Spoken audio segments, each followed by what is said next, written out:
പഠിക്കാൻ വന്ന സമയത്ത് തന്നെ അടുത്തിരിക്കുന്ന ഒരുപാട് ഡിസ്കസ് ചെയ്യില്ലോ. അപ്പൊ ഇങ്ങനെ പറയാ ചില എല്ലാവരിങ്ങനെ ഭയങ്കര പ്രഷർ കൊടുത്ത് പഠിക്കി ഒരു റിലാക്സേഷൻ ഇല്ല.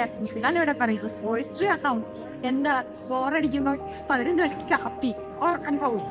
പിന്നെ എന്താ ഉച്ചയ്ക്ക് കറക്റ്റ് സമയമാകുമ്പോൾ ഫീൽഡ് ഇഷ്ടമുള്ളത്. ഇപ്പൊ നമ്മൾ ഓരോ സ്ഥലത്ത് പോകുമ്പോഴത്തേനും നമുക്ക് ഇഷ്ടമായിട്ടുള്ള രീതിക്ക് എടുത്തത് കുറ്റപ്പറ്റിയിട്ടൊക്കെ ഒന്നും ഇല്ല.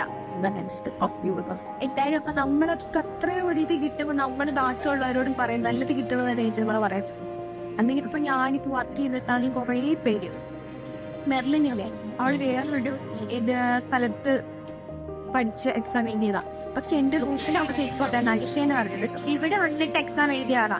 പുള്ളിക്കാരി പറയുന്ന കേട്ട മോട്ടിവേഷൻ കേട്ടാ ഞാനും കൊണ്ട് വെച്ചാൽ. പക്ഷെ ഞാൻ പറയുന്ന കേട്ടാണ് മെർലിനോട് അന്നേരം അവളിവിടെ വന്ന അവള് കുറേ ഞങ്ങളുടെ ഹോസ്പിറ്റലിൽ എന്റെ താഴെ ധീരമായിട്ട് ഇരുന്ന അവർ ഇതുവരെ പറഞ്ഞാൽ ഞാൻ പറഞ്ഞു നിങ്ങളുടെ ധൈര്യമായിട്ട് കുറിച്ച് ടെൻഷൻ അടിക്കണ്ട, ആരും നമ്മുടെ പ്രഷർ ചെയ്യിപ്പിക്കാൻ പറ്റില്ല. അപ്പോൾ നമ്മുടെ രീതി ഫ്രീ ആയിട്ട് വിളിച്ച് പഠിക്കുന്നു, ശരിക്കുന്നു, കളിക്കുന്നു, നേടാൻ സാധനങ്ങൾ ആയിക്കോട്ടെ. അന്ന് ഞാൻ ദേഷ്യപ്പെടുത്തില്ലല്ലേ ചേച്ചി. ചിലരുണ്ടല്ലോ പഠിച്ചുകൊണ്ടോ നിങ്ങൾ എന്താ പഠിക്കാത്ത അങ്ങനത്തെ ഒരു ഇതില്ലല്ലോ.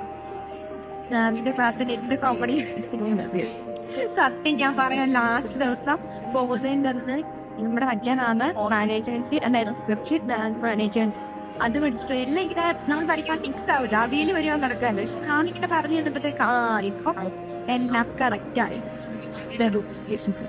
കൂടുതൽ ആശംസിക്കും. ഞങ്ങൾ എന്താണെങ്കിലും റീച്ച് ചെയ്യിപ്പിച്ചിട്ട് സത്യം ഒത്തിരി സന്തോഷമുണ്ട്. എങ്ങനെ പറഞ്ഞറിയിക്കണം പറയും.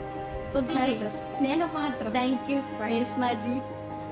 ഇവിടെ മെമ്പേഴ്സ് സൂപ്പർ ആയിട്ടോ സാറോട് പറയുന്നു. എല്ലാവരും വോയിസ് മെസ്സേജ് ഈ ചേച്ചിയോടെ കിട്ടുന്ന വഴിയാ വീട്ടിലേക്ക് തന്നു വയ്ക്കുന്നത്. സ്റ്റാഫാണോ കൂടെ പഠിക്കുന്ന പിള്ളേരെ പോലെ ഉണ്ടല്ലോ.